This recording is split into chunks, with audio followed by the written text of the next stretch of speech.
नमस्कार दोस्तों, तूली the blogger में आप सबका फिर से स्वागत है। दोस्तों आज के इस वीडियो में मैं आप लोगों को बताने वाली हूँ कि धनतेरस कब है, क्या टाइमिंग पड़ रहा है और इस दिन क्या क्या खरीदारी करनी चाहिए।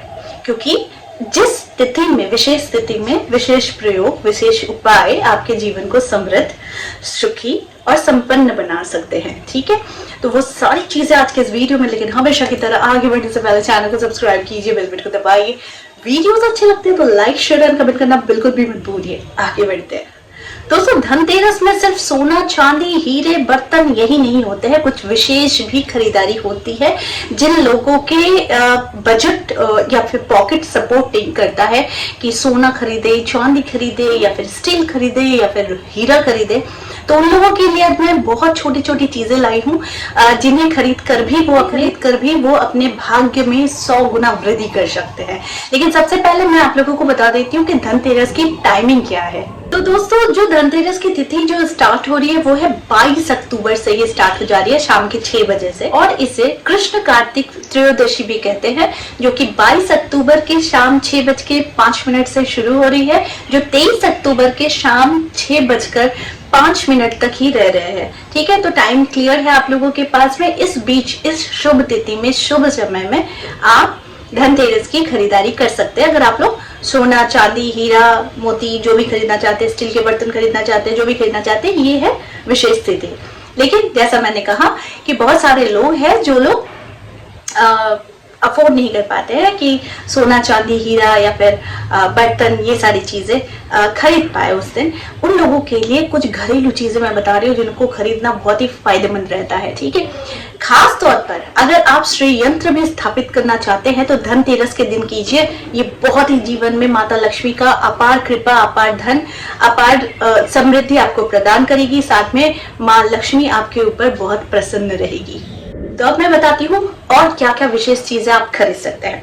धनतेरस के दिन आप झाड़ू जरूर खरीद सकते हैं। अगर आप झाड़ू खरीदते हैं तो आपके घर से जितनी भी बुराइयां हैं वो झाड़ू निकाल देता है पूरे साल। ठीक है, तो झाड़ू खरीदना भी बहुत शुभ होता है क्योंकि ये गंदगी को निकालता है। तो झाड़ू को भी माता लक्ष्मी का ही स्वरूप माना जाता है, तो इसीलिए आप अगर झाड़ू खरीदते हैं तो ऐसा माना जाता है कि पुरानी झाड़ू को आप निकाल देते हैं, नई झाड़ू को आप खरीदते हैं, तो फिर आपके घर में धन समृद्धि की बरकत होती है। जो दरिद्रता होती है वो आप उसे बाहर निकाल देते हैं जब आप झाड़ू का प्रयोग करते हैं, यानी झाड़ू उस दिन आप लाते हैं। ठीक है, तो ये था पहला कि आप झाड़ू जरूर खरीदें। दूसरी चीज, बहुत ज्यादा माता लक्ष्मी प्रसन्न होती है जब आप मिट्टी के दिए खरीदते हैं। मिट्टी के दिए खरीदने से आपको इसका बरकत समझ में आता है, क्योंकि मिट्टी जो होता है हमारा धरती के साथ जुड़ाव। तो मिट्टी का दिया हर पूजा पाठ में, किसी भी प्रक्रिया के लिए, किसी भी प्रयोग के लिए मिट्टी बड़ा ही इम्पोर्टेंट हो जाता है। तो इस समय भी अगर आप धनतेरस के दिन भी आप अगर मिट्टी का दिया खरीदते हैं तो भी ये माता लक्ष्मी को प्रसन्न करता है, आपके सौभाग्य में वृद्धि करता है। तीसरी चीज जो आप लोगों को खरीदनी चाहिए वो है धनिये का बीज। जी हाँ, धनिया घर में सुख समृद्धि लेकर आता है और माता लक्ष्मी बहुत प्रसन्न होती है। तो धनतेरस के दिन अगर आप धनिया खरीदते हैं और धनिया खरीदकर माता लक्ष्मी को आप अगर अर्पण करते हैं और फिर उस धनिये को आप अपने तिजोरी में रख देते हैं, तो फिर आप देखेंगे कि आपके धीरे धीरे फाइनेंशियल जो भी कंडीशन है, अभी जैसा भी है, अगर नेगेटिव है तो वो पॉजिटिव होता हुआ चला जाएगा, यानी कि धन की वृद्धि और बरकत होनी शुरू हो जाएगी। तो इसीलिए धनिया जरूर खरीदिएगा।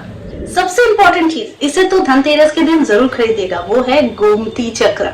मैं गोमती चक्र की जितनी भी तारीफें करूं या फिर जितने भी उपाय मैंने बताए हैं, इससे बहुत लोगों को फायदा हुआ है। लेकिन इसकी फिर भी मैं जितनी भी तारीफ करूं वो कम ही होगा, क्योंकि इसे भी माता लक्ष्मी का स्वरूप माना जाता है। जो लोग विशेष तौर पर व्यवसाय करते हैं, जिनके घर में किसी भी तरीके का घर से कोई व्यापार होता है, या फिर घर में अगर बीमार रहते हैं, बहुत सारे लोग हैं कि जो आपस में कलह करते हैं या फिर धन से जुड़ी हुई समस्याओं से जूझते रहते हैं, तो उन लोगों को भी इस दिन 11 गोमती चक्र जरूर खरीदना चाहिए और इसे एक पीले कपड़े के ऊपर इसे माता लक्ष्मी को अर्पण करके इसे चढ़ाना चाहिए। फिर उसके बाद पूरे धनतेरस बीत जाने के बाद आपको अगले दिन आपको इससे थोड़े से केसर छिड़काव करके आपको इसे पोटली बनानी है, और पोटली बनाने के बाद आपके इसको धन स्थान पर रख देना है, या फिर आप पूजा के मंदिर स्थान पर भी रख सकते हैं, लेकिन ऐसी जगह रखिए जहां पर किसी की दृष्टि ना पड़े आपके सिवाय। ठीक है, तो ये एक विशेष प्रयोग था जिसे करके देखिए, क्योंकि ये जो समय आने वाला है ना, ये समय आपके धन में बरकत का समय होता है। इसी समय जितना दीपावली के रात को, काली पूजा की रात्रि को तंत्र मंत्र का प्रयोग किया जाता है, क्योंकि ये एक ऐसा तिथि, एक ऐसा योग बनता है जिस समय किया गया प्रयोग बहुत ही फलदायी होता है। ये मेरा काम है अपने वीडियो के माध्यम से आप लोगों को अच्छे तरीके से गाइड करने का, आप लोगों को अच्छे रहने की सलाह देने का, स्वस्थ रहने का, और साथ में आपको कर्म के लिए प्रोत्साहित करने का। ठीक है, तो ये भी कर्म ही है। कर्म के साथ एडिशनल कर्म करते रहो तो फिर आपको देखने को मिलेगा कि आप खुद भी स्वस्थ हो रहे हैं और आपकी एनर्जी भी बहुत अच्छी तरीके से हो रही है पॉजिटिव। ठीक है, क्योंकि अक्सर क्या होता है ना कि हम प्रॉब्लम्स पर ज्यादा बात करते हैं लेकिन उसके उपाय को नहीं ढूंढते हैं। अब जब उपाय को ढूंढते हैं तो 2 या 3 दिन में ही हम लोग मिराकल मांगते हैं। मिराकल होता है, लेकिन इसके साथ आपकी सोच, आपकी पॉजिटिव थॉट्स बहुत ज्यादा काम करती है, क्योंकि आपकी जो भी सोच है, आप जैसा भी सोचते हो, आपका सबकॉन्शियस माइंड वही ले रहा होता है।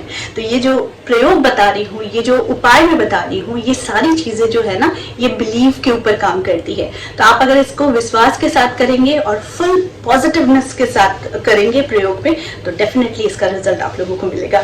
तो आई होप आज का वीडियो आप लोगों को अच्छा लगा होगा। इस तरह के वीडियोज मैं आप लोगों तक लाते रहूंगी। आज के लिए बस इतना ही, फिर मिलेंगे एक नए टॉपिक के साथ। तब तक के लिए आप सबको मेरा प्यार भरा नमस्कार।